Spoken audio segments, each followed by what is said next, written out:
That's a great question. Well, I think there are a number of strong points, but in particular, I'd emphasize the fact that there is a trend at the moment among meeting planners that they're looking for the unusual. They're looking for something different. They're willing to consider second and third tier destinations. But those destinations have to have unique experiences. They have to have high standards. They have to have gastronomy. They have to have a sustainability underpinning the destination. And I think Slovenia offers all of those things, not only but offers them in abundance. So they offer them in a way that people can access them very well.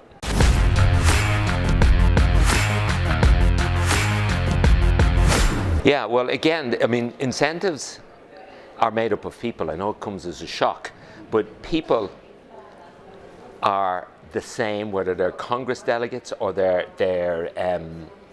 incentive participants. I think we often forget, we treat them as if they're some kind of entity that doesn't have the same basic needs. When people need, particularly incentives needs, they need recognition, they need that sense of welcome, they need that sense of, you worked really, really hard, you are special, I want to reward you. When somebody comes on an incentive program to Slovenia, they innately feel that sense of service, that sense of recognition that they are special, and it works really, really well. Great bragging rights. Now, if you add in the fact that a lot of people haven't been there, as a salesperson, which many incentive participants are, they get back to say, yes, and by the way, I've been to Slovenia, have you not?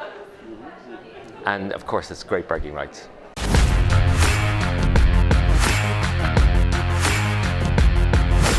I mean, Soolnua is privileged to work with the Convention Bureau, be aligned with the National Tourist Board in building what already was there, but maybe tweaking it in line with what is what the marketplace is saying. And the marketplace is saying both for conventions and for incentive and corporate meetings. They're saying, one, we're willing to try new options. Two, we will try that option if we can have an authentic experience, if there's good content, if there is good facilities, if they are put in an interesting and accessible way. And I think what we're doing with the strategy is we're building on the natural assets that Slovenia has, and we're making them available.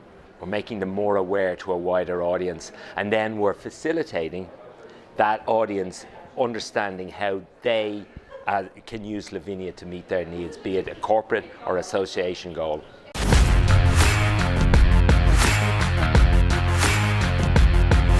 Everywhere.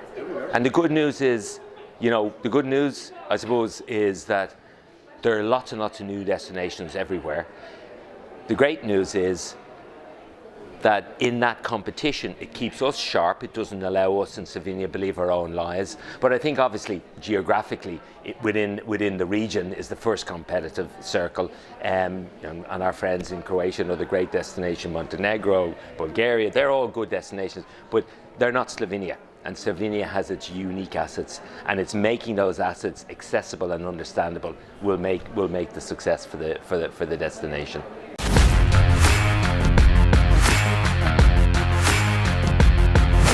Well, we always say in Soolnua there are 7 criteria which a planner uses when they're choosing a destination, and that can range from the safety, security, to the accessibility, to the value, to this infrastructure, to the talent available, to the experiences. So there's a whole range, and I think different clients have different needs. The marketplace has different needs at different times. For example, security at the moment is something that people are very, very sensitive to. One of the great advantages of Slovenia is it's a very secure and safe place. But I feel very strongly that underlying a lot of these trends is that it's not about B2C, it's not about B2B, it's about H to H. It's that ability to make that human connection, and Slovenia has that in such abundance. And they have, as professionals in our sector in Slovenia, that gift of listening deeply to what the client needs. If it's an association, obviously their association goals, corporate meeting, incentive, and mediating the destination to deliver on those goals. And people feel that the desire that you want to do business, and B, you have the ability to deliver for them and make their event the best ever.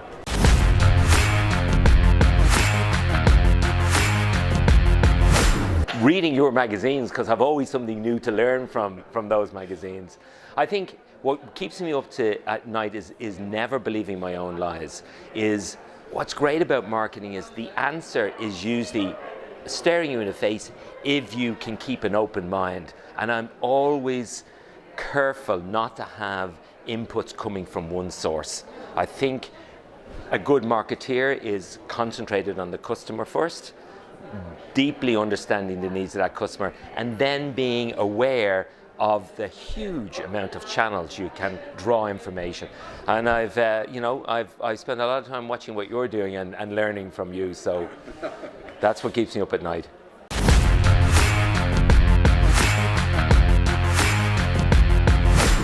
So can I rephrase that question so I understand it? Are you asking, does the customer see value in the fact that, well, I think value. Is expensive. Yeah. Value. Well, like all great philosophers, an Irishman once said, Oscar Wilde, that the danger is that people know the price of everything and the value of nothing.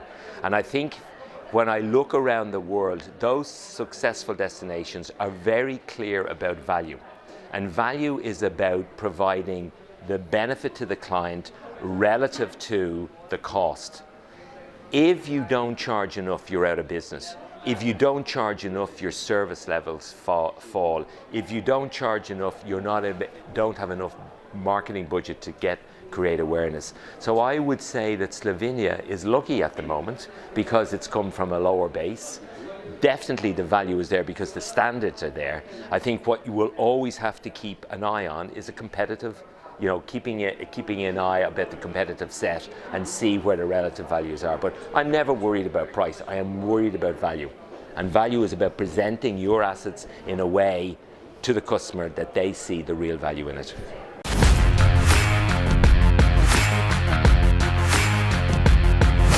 Never put your son put your son or daughter on the stage, as a great music hall song would. I would say if you're curious, if you want to be exposed to a huge range of industries, if you are willing to be open, to work hard, to be enthusiastic, to be committed, then there is no better industry. I've been in this industry, actively in this sector, for over 35 years. And the way I always describe it is, once you've had cake, it's very hard to go back to eating sandwiches. So we're in the cake sector, and once you get that taste, you'll never want to give it up.